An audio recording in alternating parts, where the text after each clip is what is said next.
طبق مكرونه مخصوص عليك وعلى ابو صلاح على طول، سوق الميدان قدام فندق اسكندريه. تيجي شباب زي العسل، ادعمهم ودوق احلى طعم بيتي بتاع زمان.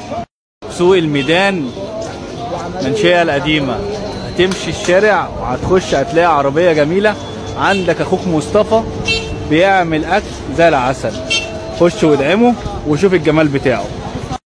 ابو صلاح الراجل اللي زي العسل، احلى عربيه واحلى سندوتشات واحلى اكل.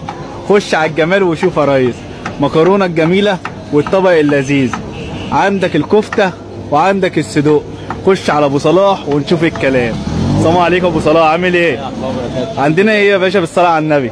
عندنا صدق بالخلطه، عندنا كبد وقوانص، عندنا كفته، عندنا بسطرمه على الجريل، صدق على الجريل، مكرونه صلصه بتاعتها ني في ني، كانك بتاكل طماطم مش صلصه اللي هي الصيصه دي الخفيفه. الصلاة على النبي. طبق المكرونه بكام يا باشا؟ ب 15 جنيه. الصلاة على النبي. المكرونه والصلصه من بتاع زمان يا ريس، تروح تاكله من عند الزعيم ب 45 جنيه. الصلاة على النبي.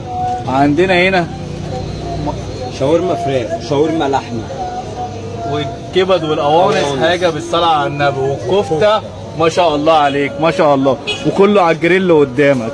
اسعارنا ايه يا باشا؟ 15 جنيه السندوتش كله ب 15. اي حاجه ب 15 جنيه؟ كله 15. عند ابو صلاح ب 15 جنيه، عند سوق الميدان قدام فندق اسكندريه.